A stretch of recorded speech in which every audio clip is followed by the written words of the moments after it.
C'est le marronnier du mois de novembre, la présentation des nouveautés du langage C# 14 cette année et du .NET SDK et des modifications apportées à la base class library. Comme chaque année, je suis entouré de deux spécialistes, Patrick Smakia, principal développeur de l'excellent outil Ndepend, et Gérald Barré, Microsoft MVP, que vous retrouvez sur son site mesiantou.net. Alors, DevDevDev.net, épisode 77, c'est parti!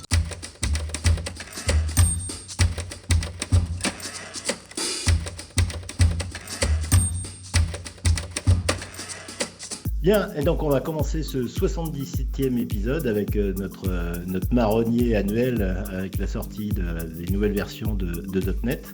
Donc on va rentrer en détail sur C# 14 et sur .NET 10. Mais avant de commencer, Patrick, donc il y a une nouvelle version de Ndepend là, qui est sortie il y a pas très longtemps, je crois. Oui, tout à fait. Mais en fait, on se cale sur les releases de Microsoft, ce qui fait tout à fait sens. Donc maintenant, le produit analyse .NET 10 et C# 14, ce qui est toujours intéressant puisque ça nous permet justement de nous plonger dans les nouveautés un petit peu avant tout le monde quand c'est encore un peu en preview. De toute façon, ça, Microsoft communique beaucoup. Donc, on s'intègre aussi dans Visual Studio 2026 qui est sorti hier, là on est le 12 novembre. Donc, tout est sorti hier, .NET 10, C# 14 en General Availability et Visual Studio 2026, qui est super. Perso, je l'utilise tous les jours et franchement, je suis très content. Il est beaucoup plus rapide. Il est un peu venu comme un petit cheveu sur la soupe il y a 2 mois en mode insider et puis maintenant, Ouais. là. Donc ça, c'est vraiment sympa. Et donc, en plus de ça, comme toujours, on rajoute beaucoup de features demandées par les users. Donc là, on a des métriques du type Hasted Volume et Maintainability Index. Donc, c'est des métriques assez malines, en fait. C'est pas des choses qu'on a inventées, mais qu'on a implémentées, qui permet vraiment ça va un peu plus loin que tout ce qui est cyclomatic complexity en termes de maintainabilité de code. Et aussi, on a beaucoup travaillé sur l'UI. C'est toujours compliqué, l'UI. C'est toujours un trade-off quand on a pas mal de features entre pas surcharger l'utilisateur, mais lui montrer qu'il y a les features. Donc, on a beaucoup travaillé, réfléchi là-dessus. On a fait un Ouais. gros travail là-dessus. Ouais, Ndepend, ça fait combien de temps que ça existe? Alors, Ah, Independ bon. a commencé en 2004 comme un projet open source et est devenu commercial en 2007. Voilà, donc on est D'accord. à 18 ans. Ouais, donc 18 ans. il est mature, on peut Il est dire. majeur, voilà, ça y Il est est. mature. Ok, et bon, bah écoutez, on va commencer tout de suite avec C#, C# 14. On commence par quoi? Par les extension members? Ben écoute, ouais, je pense que c'est un peu la flagship feature de C# 14. Je pense qu'en tout cas, c'est celle-là où ils ont beaucoup réfléchi. Donc en fait, c'était quelque chose qui était demandé depuis assez longtemps. Alors, c'est Extension Member, ils appellent ça aussi Extension Everything. Même s'il n'y a pas encore tout, on n'est pas encore à 100% de choses qu'on peut étendre. Mhm. Mais en fait, le gros truc, en fait, c'est qu'on peut avoir des properties. Ouais, On peut étendre des properties, donc on peut rajouter des properties d'extension. Et ça, c'était très attendu. On peut aussi rajouter des choses statiques, donc des méthodes statiques, des propriétés statiques. Ça, c'est assez intéressant. Notamment, on en avait parlé il y a 3 ans, si vous en souvenez, de tout ce qui est... ça, c'est quelque chose qui est un peu passé inaperçu, mais je m'extasie toujours devant comme c'est beau. Tout ce qui est generic math. Tout ce qui est generic mhm, math, ils ont ajouté plein d'interfaces sur tous les types numériques. OK? Et notamment mhm, pour faire ça, donc t'as l'interface eNumber qui est implémentée par tous les types de number, de float, integer, etc. Et pourquoi j'en parle? Parce qu'en fait, déjà à l'époque, ils devaient avoir du statique dans les interfaces. Ça demandait d'avoir du statique, et certains opérateurs statiques devaient être sur les interfaces. Et bien là, maintenant, on a pareil, mais sur les extensions. On peut aussi faire du statique sur. Donc, on peut étendre un type, en fait. d'accord. Ce qui peut être assez. Pas tous les jours, mais ça peut être assez intéressant dans certains scénarios. Et alors, après, au niveau de la syntaxe, alors, ça a un petit peu jasé, parce que c'est vrai que ça fait un peu bizarre. Donc en gros, bah, t'es dans une classe statique, hein, je crois que donc elle doit Ouais, toujours c'est être les mêmes statique. contraintes ouais, que Voilà, pour les les mêmes. méthodes Ouais, d'extension classiques, là, comme on voilà. pouvait faire depuis très longtemps. Sauf qu'on est plus. Alors attention, hein, qu'on soit bien d'accord, les méthodes d'extension classiques, elles compilent toutes pareil, hein, ça marche Ouais. toujours pareil. Sauf que là, on a une deuxième syntaxe, hein, c'est pas la première fois, ils nous avaient déjà fait le coup avec les Anonymous méthodes et les lambda. Bon, ça fait une deuxième syntaxe qui, donc là, au sein de la classe, on a le nouveau keyword extension sur Mhm. laquelle, qui est suivi de parenthèses. Et dans la parenthèse, enfin, on peut mettre des types génériques après extension. Et dans la parenthèse, on va agir sur le type 10, ok, sur le type qu'on veut étendre en fait. Et donc, encore une fois, il peut être générique. Donc, on a un nouveau scope qui commence par une accolade après extension. Et il n'y a plus le keyword 10, hein, au cas où je n'ai pas été clair. Donc, il y a extension, générique éventuellement, le type qu'on veut étendre et accolade. Mhm. Et dans l'accolade, on peut mettre autant de extension members qu'on veut. D'accord. Ok, donc c'est là où on peut mettre des propriétés, des méthodes. Alors j'ai fait le test, il y a une collision, il est assez intelligent pour comprendre que si tu veux faire deux fois la même extension méthode avec l'ancienne syntaxe et la nouvelle, il va pas être content, il va comprendre que tu veux faire deux fois la même chose. Ok, Mhm. ça c'est mon côté, j'aime bien un petit peu vérifier comment ça marche les trucs. Mhm. Et donc, alors, les gens trouvent ça un petit peu bizarre parce qu'on n'a pas trop l'habitude d'avoir des régions, hein, enfin, c'est pas vraiment des régions, c'est vraiment un scope interne à une classe. Mhm. Et d'ailleurs, quelqu'un avait posé la question sur Reddit, euh, ben pourquoi garder la classe? Pourquoi pas juste mettre le keyword extension? Et en fait, il y a une vraie raison à ça. C'est qu'on se souvient que dans les méthodes d'extension, il y a alors attention le mot, la désambiguïté. Enfin, en anglais, c'est un peu différent. Donc la Mhm. désambiguïté, c'est-à-dire que si on se souvient bien sur les méthodes d'extension, il y a la façon dont le compilateur C# va lier les types, donc le binding, ok? Mhm. Et si tu étends une méthode qui existait déjà, dont le nom existait déjà, et par exemple, si tu as le même nombre de paramètres, ben là, le compilateur, il va devoir faire des choix pour savoir finalement est-ce qu'il va appeler ta méthode d'extension ou est-ce qu'il va appeler la méthode qu'il y a déjà dans la classe. Mhm. OK? Et quand vraiment il n'y a pas de. Quand toi, en tant qu'utilisateur, tu n'as pas de méthode, enfin, tu as vraiment un problème de compilateur qui te dit je ne peux pas des ambiguïtés. Les règles que me donne le compilateur C# ne me permettent pas, donc je te fais une erreur. Alors à ce moment-là, si tu veux la méthode d'extension, enfin ou le membre d'extension, à ce moment-là, tu mets le nom de la classe suivi du nom de la méthode. Pas le D'accord. nom de la classe qui contient l'extension méthode. Tu l'invoques un Mhm. peu comme une méthode statique en fait, puisqu'à la D'accord. base, ça restait bien une méthode statique. Mhm. OK? Et, Comme on pouvait et à déjà la faire pour les place du méthodes paramètre 10, d'extension avant, là.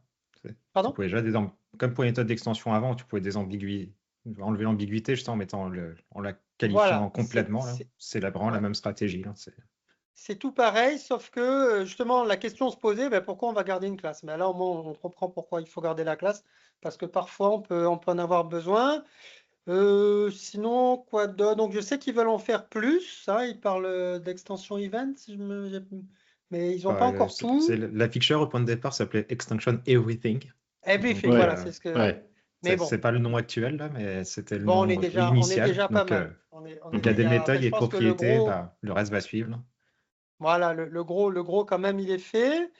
Donc au niveau YEL, vite fait, j'ai regardé. Donc il fait une sous-classe avec les membres. C'est-à-dire qu'en fait, il va informer le compilateur JIT de l'existence de ça. Et ça va. Enfin, le compilateur C#, pardon, ça se passe tout au niveau statique, hein. Là, on n'est pas au runtime. Donc pour signaler aux autres projets qui vont targeter donc des extension members, il se passe des choses, ok? Il se passe des choses qu'on ne connaissait pas. Ok, donc, mais bon, ça c'est en interne, c'est seulement si vous êtes intéressé. Et aussi une petite anecdote, c'est la première fois, je reviens sur la désambiguïté, c'est la première fois, si tu as une propriété, hein, vous savez que les propriétés, le compilateur les indexe par get underscore le nom de la propriété, pareil pour Mhm. set underscore, en fait c'est des méthodes hein, qu'il y a dessous. Ouais, c'est deux méthodes, ouais. Ouais, et jusqu'ici on n'avait jamais besoin de savoir ça, mais maintenant on a besoin de savoir ça. as besoin, si tu veux désambiguïté une propriété, ce qui ne devrait pas arriver normalement, mais bon, si tu veux l'invoquer à partir de la classe, comme quelque chose de statique, tu mets le nom de la classe, point, get underscore et le nom de ta D'accord. propriété, qui devient une méthode, puisqu'en fait, du coup, le premier paramètre est le nom de l'objet que tu vas targeter. Ok. Et toi, Gérald, tu avais vu une utilisation là, justement J'en des ai extraction plusieurs méthodes. et Ouais. deux utilisations principales. Donc la première, c'est moi tu sais, je travaille sur les libres open source là, et donc souvent dans les libres tu multi-target, c'est-à-dire tu target .NET 10 forcément, mais aussi des fois .NET Framework ou .NET Standard. Et un Mhm. des points quand tu fais ça, c'est que tu as plein de méthodes que tu aimerais pouvoir utiliser et qui ne sont pas disponibles. Donc pour ça, ce que moi je fais, c'est que j'utilise ce qu'on appelle des polyfills. Donc tu réimplémentes la méthode pour les anciens frameworks. Sauf que jusqu'à présent, tu étais limité à des méthodes d'extension pour le faire. Et donc, Mhm. tu es limité à juste aux méthodes d'instance que tu pouvais bah, backporter, on va dire. Maintenant, avec les extension members, on est capable de faire des polyfills pour à peu près n'importe quoi. Donc, il suffit de regarder mon problème ayant tout pour un polyfill, le nombre de polyfills que j'ai rajouté récemment, là, et notamment les argument new exception.through-if-null. Ça, c'est une Mhm. méthode statique qu'on n'était pas capable d'utiliser. Fait qu'à chaque fois, quand tu développes, le compilateur, il te dit, c'est pas bien, tu peux utiliser la nouvelle syntaxe. Non, je peux pas parce que je multi-target. Maintenant, Ouais. on peut. Donc, D'accord. beaucoup de simplification dans les projets qui Hop. multi-target comme ça. Deuxième usage que j'ai, c'est des petits côtés un peu pratiques. Par exemple, je travaille beaucoup dans les projets où tu dois écrire des fichiers. Et donc, souvent, tu dois spécifier l'encoding. Et donc, UTF-8, par exemple. Mais souvent, tu veux Mhm. l'UTF-8 sans le BOM au début, là, le byte order mark. Tu sais, là, quand tu fais encoding pour un UTF-8, tu as le byte order mark au début. Donc, souvent, tu te retrouves à faire un singleton quelque part en spécifiant l'encoding UTF-8 sans le byte order mark. Sauf que comme il est dans une classe à côté, souvent tu le vois pas, tu l'oublies ou tout ça. Là, j'ai une Mhm. méthode, une propriété d'extension, justement, je peux faire encoding.utf8 sans BOM, là, et elle est au bon endroit quand je la cherche. Tu vois. D'accord. C'est vraiment Ok. Hop. pratique. Ok, donc ça c'était pour le premier point sur les extension methods. Deuxième point, un truc moi que j'utilise toujours, enfin que j'utilise tous les jours, qu'on pouvait utiliser en preview, preview language, c'est l'utilisation de field. Yep.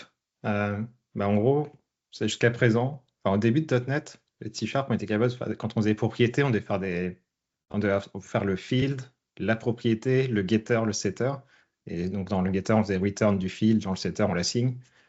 Après, on a eu en C-Sharp 3.5, je crois, les auto properties, où quand on fait juste return et set basique sans rien, sans logique en plus, on pouvait juste faire la propriété get point virgule, set point virgule, et le compilateur génère tout ce qu'il faut derrière. Mhm. Et là, avec C Sharp 13, donc qui était en preview, et C Sharp 14, maintenant c'est stable, ils ont rajouté, on va dire, l'intermédiaire entre les deux, où quand on veut faire une propriété, mais on veut juste rajouter par exemple une validation quand on set, ou peut-être une petite logique quand on get la valeur, on n'a plus besoin de faire un field. On peut directement utiliser le keyword field à l'intérieur du getter ou du setter. Et donc, dans ce cas, ce que le compilateur va faire, c'est qu'il va générer le field pour nous, et on va pouvoir y accéder via ce nouveau keyword field. Ce qui simplifie beaucoup parce que quand on n'avait pas ça, quand on crée le field et la propriété, dans le reste de la classe, souvent on voit des usages où des gens vont utiliser le field, d'autres vont utiliser la propriété. Ça crée un peu de. Comment dire? On ne sait pas trop lequel il faut utiliser. Alors que Mhm. là, comme il n'y a plus de field, il n'y a plus d'ambiguïté. On utilise la propriété et c'est tout. Donc ça permet aussi d'avoir c'est le point vraiment positif. En plus, d'enlever un peu de code, il n'y a plus qu'une seule façon de l'utiliser surtout. Ouais, je sais que c'est utilisé par le générateur de code de Community Toolkit quand on utilise les attributs observable property par exemple. Dans le code qui est généré automatiquement, comme on a une propriété qui est partielle, dans le code qui est généré automatiquement, il utilise justement le field pour pouvoir faire ce qu'il faut, quoi.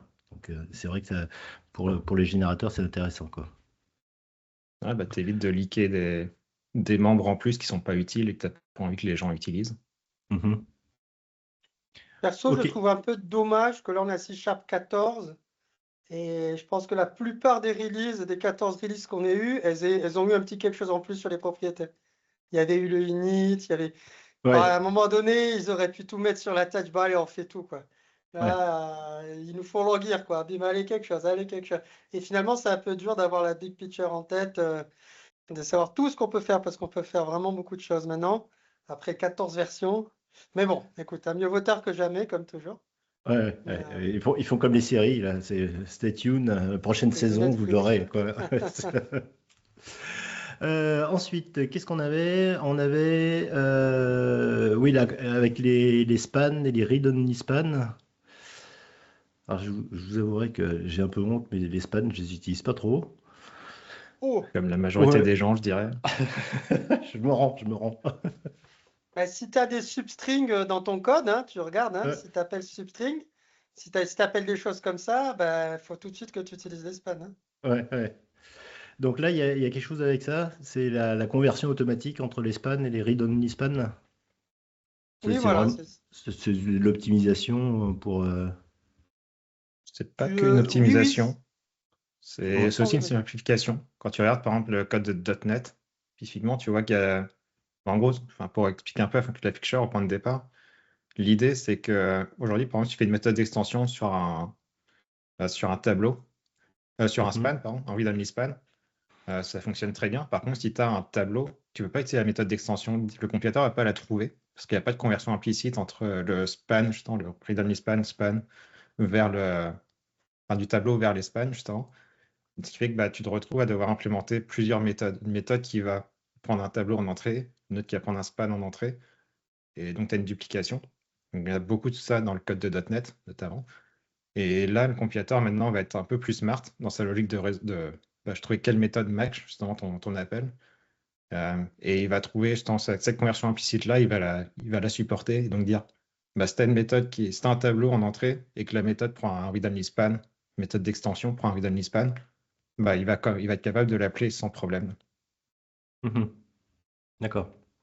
Et Ouais. pour la petite histoire, donc en fait, span, hein, très rapidement, c'est quand même une façon de travailler avec des pointeurs en mode géré, hein, du vrai pointeur, Mhm. hein, comme on aime. Tu n'as plus besoin du keyword qui existe toujours, mais tu n'as pas besoin d'avoir du unsafe. Et aussi, on le mettra dans la vidéo. Il y a une vidéo, enfin, dans la description du podcast, il y a une vidéo de à peu près 1 heure de Stephen Toub et Scott Hanselman. Mhm. Stephen Toub, c'est un peu le héros quand même, hein, Ouais, dans ouais. .NET. Et tout le monde l'aime bien, hein. Microsoft l'a d'ailleurs bien compris. Et dans cette vidéo, en fait, il part de rien, tu sais, il part avec son petit Visual Studio en train de coder. Et en fait, il t'explique d'où leur est venue l'idée de Span, comment leur est venue l'idée et comment c'est implémenté derrière, en fait. Mhm. Et là, tu comprends un peu mieux à quoi ça sert. Et après avoir regardé cette vidéo, il y a des chances que tu as envie d'utiliser un peu plus souvent. D'accord. Je Je m'y la je m'y conseille mettrai. fortement. Ouais, d'accord. Ok.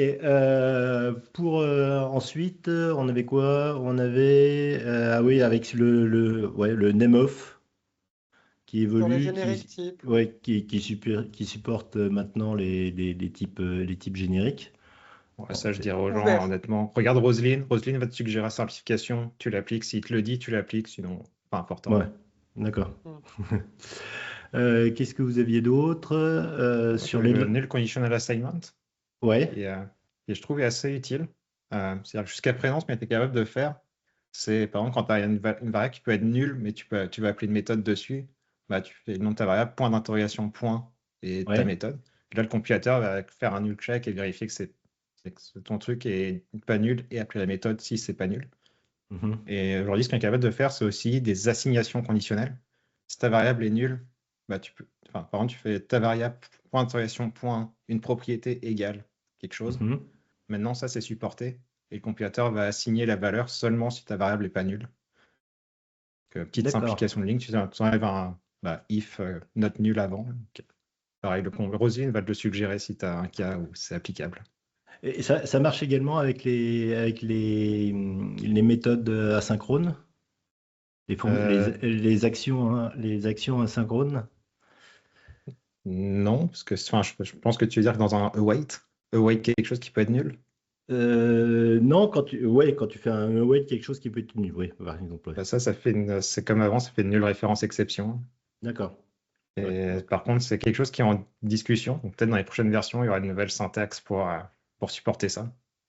Ouais, et si tu as une action qui peut être nulle, est-ce que tu peux. Là, actuellement, tu es obligé de mettre un point d'interrogation, point invoke. Ouais, oui, ça c'est toujours pareil. Ça, Il n'y c'est a rien supporté, ouais. il y Il n'y a a rien rien de qui a changé. changé à ce niveau-là. C'est vraiment juste quand tu peux être à gauche d'un signe égal, en gros, là, qui a changé. D'accord. Ça, avant, Mhm. c'était en gros à droite. On va dire, tu Ouais. étais capable d'avoir ce qu'il faut, de Mhm. mettre le point d'interrogation point comme il faut. Maintenant, tu peux le mettre à gauche aussi. Et ça marche aussi pour les tableaux, enfin pour les indexeurs en général. Ou si tu peux, c'est pas forcément, enfin, tu peux faire ta variable, point d'interrogation, crochet, euh, ton index, là, par exemple 0, égale quelque chose. Pareil, Mhm. ça fonctionne. Ok. Après, toujours avec C Sharp, sur oui, les partial events, c'est supporté ou pas du tout? C'est totalement supporté maintenant. Partial Ouais, events et constructors. Euh, c'est principalement pour la génération de code. ouais, c'est ça, ouais. C'est le scénario principal. Quelle que soit la façon de générer du code d'ailleurs, hein, que ce soit via des source generators qui sont les trucs modernes ou un tool externe qui générait du code. C'est- Le partial sert vraiment à ça. D'accord, C'est juste compléter ce qui existait déjà. Il y avait des partial properties, partial method, partial class. On va un peu plus loin là. d'accord. Qu'est-ce qu'il y avait d'autre? Qu'est-ce qu'il y avait d'autre? Il y a Ce qui quelque reste, chose c'est sur vraiment des les petites lambdas. modifications là. Vas-y, Ouais. Pat. Ouais, donc sur les lambdas, tu peux mettre plus de modifiers du type scoped, ref, inout et ref read only. Mhm. Ce qui Surtout que peut tu n'as être pas pas besoin de mal, qualifier c'est le quand type. même sympa. Ah, pardon? Tu pouvais déjà le faire, mais il fallait qualifier le type complet. C'est-à-dire que tu ne pouvais pas juste faire ref item, flèche quelque chose. Là, c'est ref le type, le nom de ta propriété. Là, ils ont enlevé le fait que tu dois Des- mettre le type explicitement.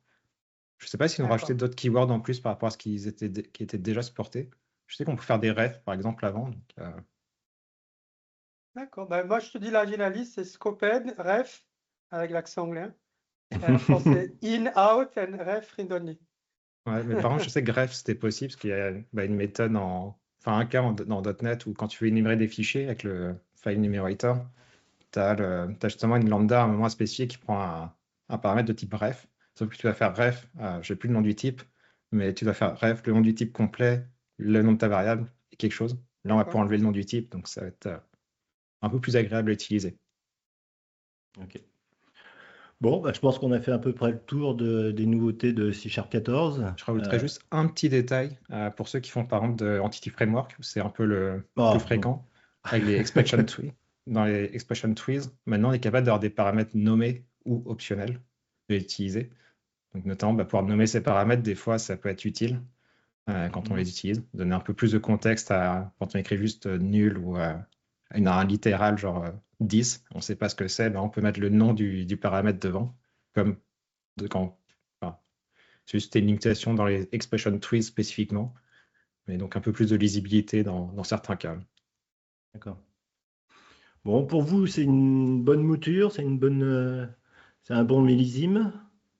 Oh bah oui, hein, comme toujours, hein, mais c'est pas énorme, mais les extensions members, je pense que c'est quelque chose qu'on va utiliser Ouais. assez souvent. Et les autres features, bah, ça sera au cas par cas. Et, C'est euh, ça. On va s'y faire et petit à petit là.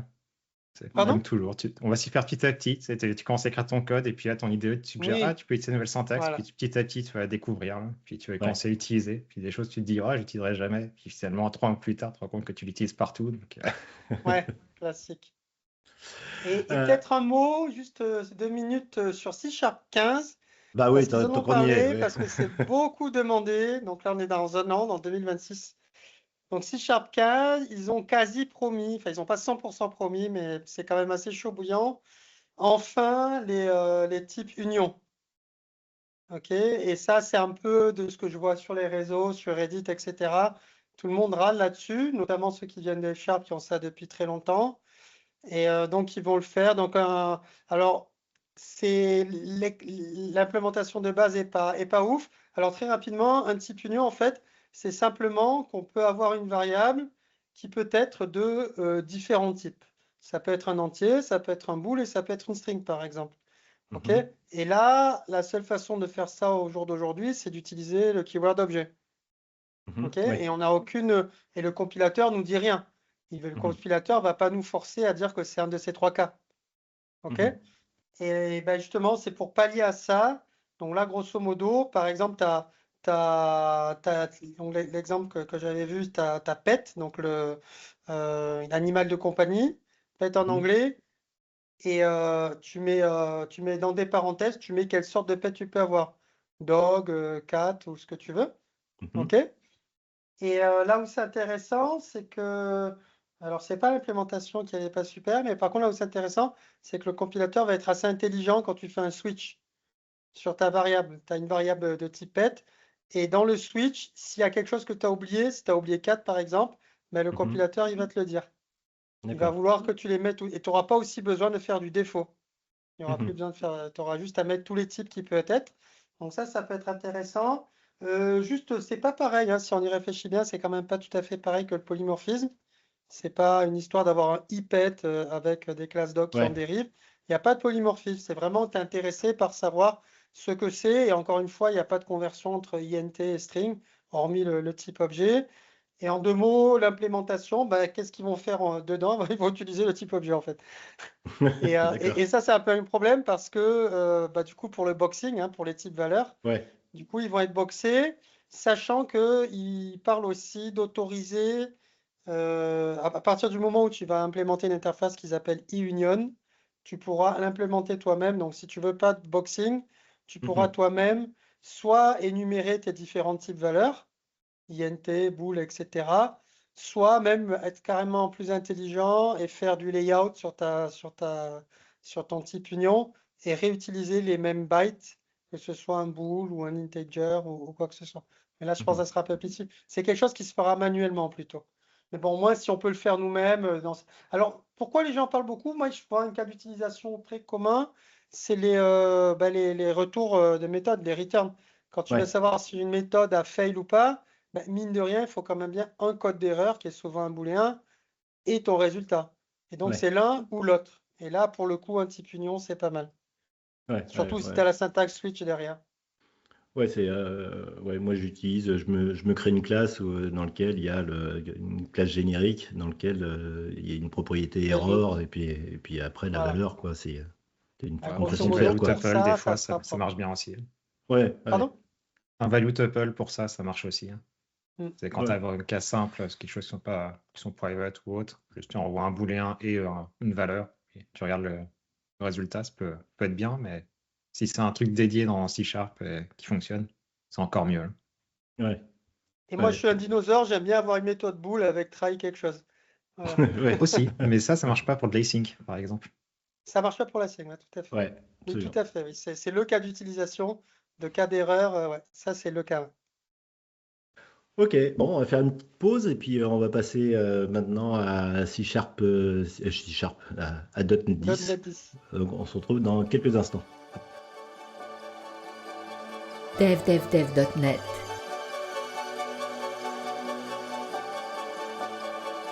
Richard Clark.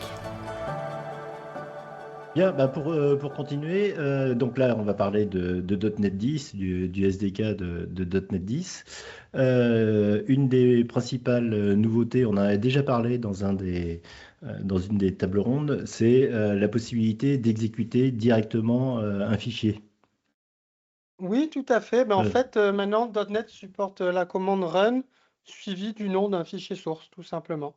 mhm, Et si le fichier source contient une méthode name, donc avec pas forcément la méthode name, maintenant on peut avoir directement le code dedans. Hein. J'ai mhm. plus le nom de la feature en tête, c'est le fait qu'il n'y ait plus de méthode name. Name, c'est. Top level statements, Ah, très bien, quelque super. chose comme Voilà. ça. Donc, en général, c'est d'ailleurs ça qu'on va cibler, puisqu'on va vraiment chercher la simplicité. Et ça, ben ça ouvre la porte ben tu peux carrément distribuer un fichier CS, c'est déjà l'application en lui-même, en fait, tout simplement. Et ça, c'est vraiment chouette. Et en interne, bien évidemment, il va compiler dans un assembly qu'il va exécuter, mais c'est Mhm. totalement transparent pour l'utilisateur. Et ce qui est intéressant aussi, c'est qu'il va avoir un certain mécanisme de cache. Si tu références des projets, des Nugget Package, etc., tu vas voir que la première fois que tu utilises .NET-A.cs, il va prendre un peu de temps pour tout télécharger et installer dans son cache. Puis la deuxième fois, ça ira beaucoup plus vite. Et donc ça aussi, c'est très intéressant. Sachant que tu as des nouvelles directives dans ton fichier CS que tu veux targeter, qui te permettent notamment, puisque c'est lui, hein, l'application, c'est lui. Donc, tu n'as pas de CSProj qui va référencer le Nugget Package ou quoi que ce soit. Donc, tu as des nouveaux, j'ai plus la syntaxe en tête, ça doit être hashtag, il y a une petite Hashtag 2 syntaxe. points, je crois, et genre Attends, property, je vais package. voilà. Hashtag 2 points, property, voilà, exactement. Et là, tu peux mettre j'ai devant les yeux là. Et là, tu peux mettre ton Nugget Package avec éventuellement s'il est en preview ou ou sa version. Et là, il va faire tout bien pour toi. Ou sinon, il va te faire une compilation error. Donc, c'est intéressant. Je sais pas, moi, je pense directement. Je sais pas si tu vas avoir des petits utilities du genre, tu prends une image, tu ressors en base 64 ou des choses comme ça, tu vois. Tu as un outil qui est Remplacer tout ce qui carrément est open PowerShell. source. Ouais, tout ce qui est Ouais. C'est le vrai PowerShell, ouais, usage voilà. aussi. Tout ce qui est script, en Ouais. fait. Ouais. Donc Et, c'était attendu, c'est tout bête, mais il n'empêche que ça manquait. et comment ça se passe avec les antivirus, justement, ce genre de choses? Comme quand tu compiles une application normale, en fait. Juste, ton antivirus va regarder et dire bah, ça a l'air d'être bon, parce que de toute façon, il ne trouve pas grand-chose des antivirus. Ouais. Non, À mais part à De toute l'intérieur du façon, au PC. moment où il va l'exécuter, c'est là où il va faire le scan des bytes, ouais. s'il est activé, hein. Je sais que Windows En fait, Defender c'est marche comme vraiment. ça parce que je le trouve très lent. C'est moi, NDPen parse beaucoup de fichiers sources et il peut être très lent. Des fois, il va se mettre à parser tous les fichiers sources que toi tu veux lire. Et pour certains tests qui peuvent être un peu longs, j'aime bien des fois juste enlever Defender par rapport à ça. Mhm. Donc je pense que c'est un peu pareil avec les Bah, DLL en fait. c'est vraiment de la même façon que, tu sais, que si tu avais fait une application normale. Quand tu fais .NET Run ton fichier, .C#, il va faire une vraie compilation à côté, comme si tu avais un vrai projet classique, là. Et il va l'exécuter derrière. Donc ça change vraiment rien point de vue antivirus entre .NET Run un CSProj ou .NET Run un fichier C#. C'est exactement pareil Mhm. pour l'antivirus. Ok. On a le retour de DNX. Alors c'est marrant parce que DNX existait, puis il a été viré, et puis maintenant il est de retour. On en avait parlé un petit peu quand on avait parlé des serveurs MCP qui permettaient d'exécuter directement les serveurs MCP et de les distribuer avec NuGet. Donc Kezako exactement, alors le DNX. Bah, c'est encore dans l'idée de simplifier les choses, notamment un cas d'usage assez courant, ça peut être sur un CI, où tu vas vouloir juste utiliser un tool une fois Mhm. dans tout ton CI. Au lieu de faire un .NET Tool install de ton tool, puis de l'exécuter juste derrière, tu peux le faire en une seule ligne, genre DNX, le nom de ton tool. Vraiment, c'est DNX, ça vient un peu de NPM, ils ont le NPX, Ouais. copier Mhm. la logique là. Ouais, Donc c'est ça, ouais. DNX, le nom de ton tool, potentiellement une version, et les arguments. Simple. Ça évite d'avoir des lignes inutiles dans tes scripts, là. Mhm. Ok. Dans les autres choses, tu voulais nous parler du JSON serializer. Il y a des Alors, nouveautés un petit on peu. quitte le SDK, on passe dans .NET là. Ouais. Donc, ouais, des petites améliorations plutôt pour des edge cases de JSON. Où par exemple, qu'est-ce qui se passe quand tu veux déserialiser un objet qui contient deux fois la même propriété? Actuellement, si je me souviens bien, le comportement, c'est que la dernière propriété override celle d'avant. Mhm. Maintenant, on peut avoir une exception. C'est quelque chose qu'on peut détecter et dire bah, non, ce JSON-là, j'en veux pas parce qu'il semble bizarre. On va pouvoir l'enlever, enfin, faire une exception à la place. Et qu'il y a d'autres petits settings ou d'autres petits cas un peu plus avancés aussi dans les améliorations du JSON. Par exemple, le support des pipe readers, mais ça va concerner 3 personnes dans le monde. S'entend, c'est vraiment des choses très, très avancées. Mhm. Des petites améliorations bienvenues, mais pas non plus massives, là. Mais vraiment, ouais, le fait de pouvoir juste détecter les propriétés dupliquées, je pense que ça peut être intéressant dans certains cas. Ouais. Ouais, comme on disait, faire de la sérialisation, désérialisation JSON sur des petits exemples, ça peut être fait très facilement, mais dès qu'on rentre dans la vraie vie, ça prend du temps à implémenter, quoi, hein. Et on en a la preuve encore avec ces améliorations qui sont apportées avec .NET 10. Ça fait combien d'années qu'ils améliorent JSON? Ouais, ouais, C'est comme les propriétés, en fait. ouais, c'est pareil, ouais. Un nouveau scénario à la fois, hein. Ensuite, qu'est-ce qu'on avait? Bon, le Par- support. Oui, vas-y. Un safe accessor, peut-être, rapido? Parce que Ouais. ça, c'est pas nouveau, ça date de .NET 8, mais ils l'ont encore un petit peu amélioré. Et en fait, c'est simplement une autre façon de faire de la réflexion. Et là, l'idée, donc on se souvient qu'on a la réflexion depuis .NET 1, Mhm. qui marche dans .NET Core, qui marche même sous certaines conditions dans tes AOT. OK? Donc là, c'est plutôt bien la réflexion dans certains cas. Et là, en fait, ils ont une nouvelle façon de le faire qui est très orientée sur pouvoir invoquer soit des choses privées, des choses qu'on ne voit pas. Donc, Mhm. soit tu peux te mettre à invoquer des méthodes ou des propriétés qui sont, par exemple, privées. OK? Mhm. Ou alors, tu peux invoquer aussi des choses qui sont simplement pas linkées au moment où tu compiles. OK. Là, par exemple, un exemple que donnait Stephen Toom, c'est que, par exemple, d'un côté, ils ont la librairie HTTP et de l'autre, ils ont la librairie crypto. Donc, HTTP doit clairement utiliser crypto, mais je trouve que crypto, pour faire certaines Utilise. vérifications, il a aussi obligé de... Donc, pour éviter d'avoir les deux qui se référencent, ce qui n'est pas trop possible quand tu compiles, ben, je ne sais plus laquelle des deux, je pense que c'est crypto. Euh, Crypto ne voit pas HTTP, en fait, Mhm. au moment de la compilation. Mais par contre, après, il a besoin d'invoquer des trucs de HTTP. Alors, comment ça se passe au niveau syntaxe? Alors, ce qui est très bien, c'était pas juste une nouvelle syntaxe pour faire bien, ça va beaucoup plus vite.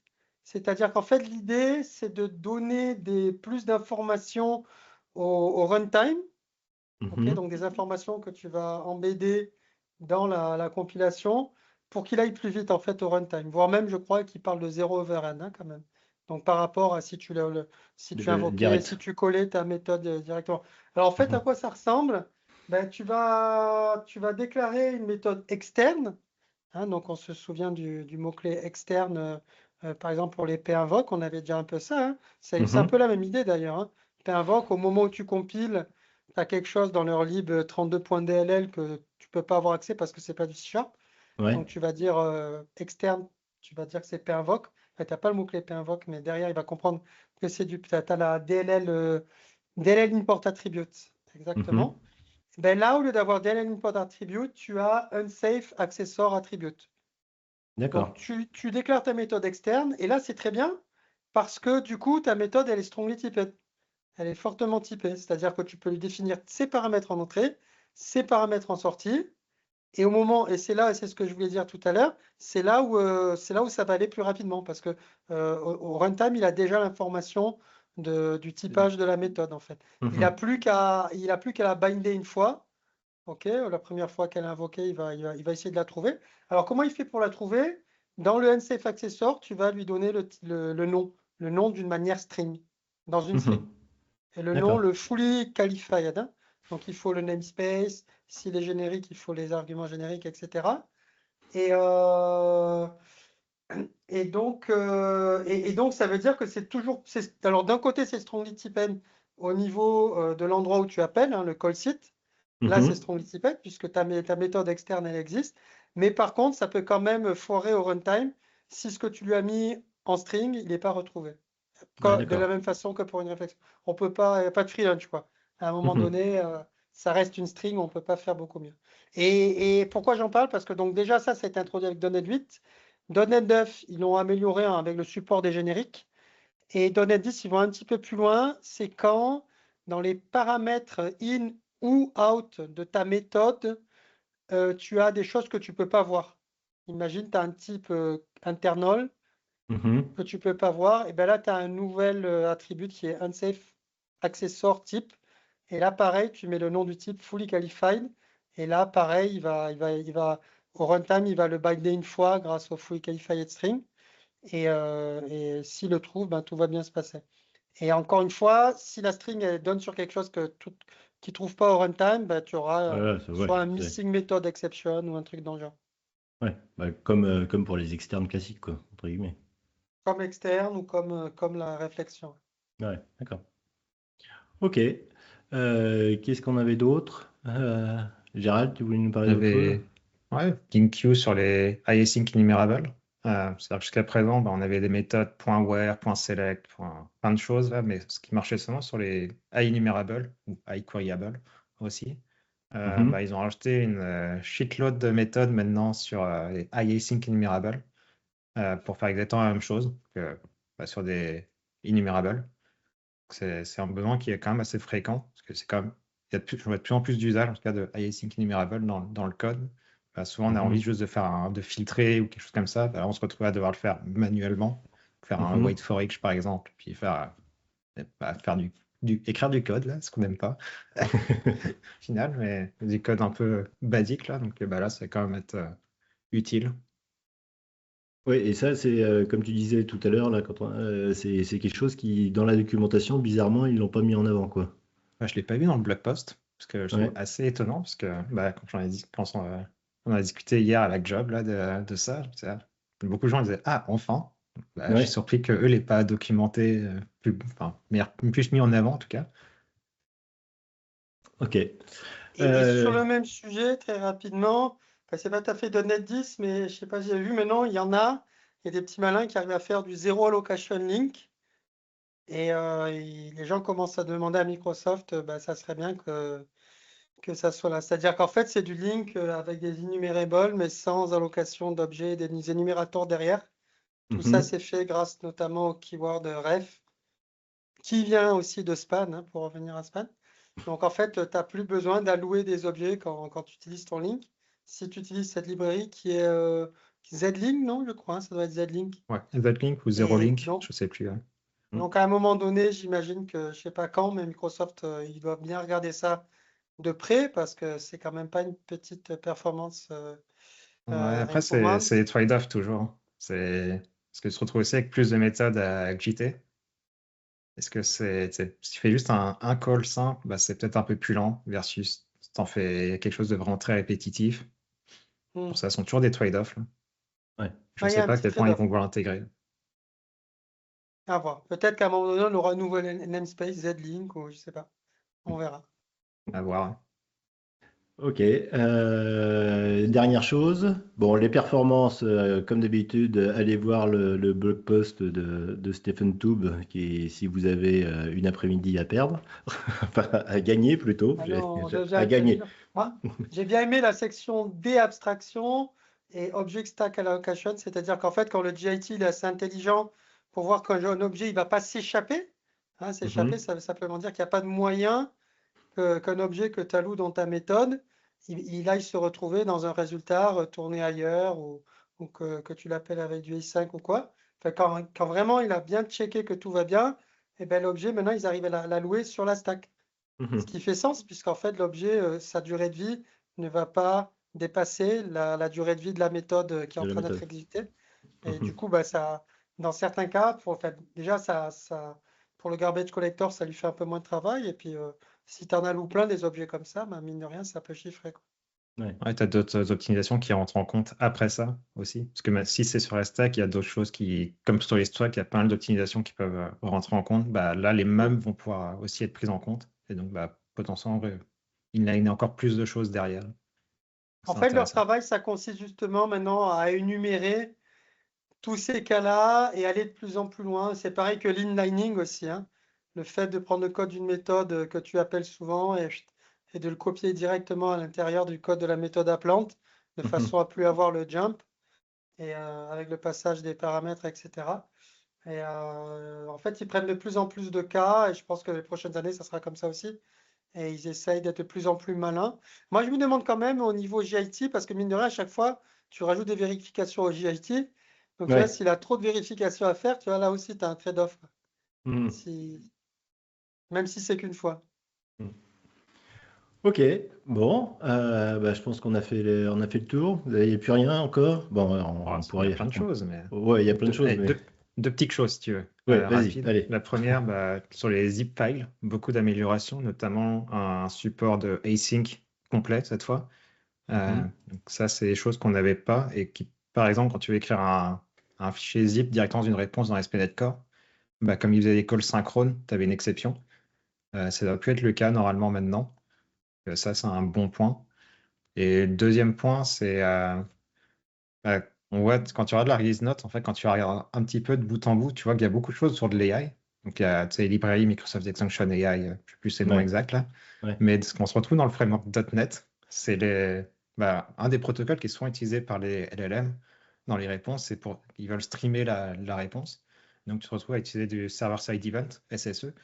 Et donc, maintenant, dans .NET, il y a un SSE formateur et un SSE parser pour parser les réponses ou les générer.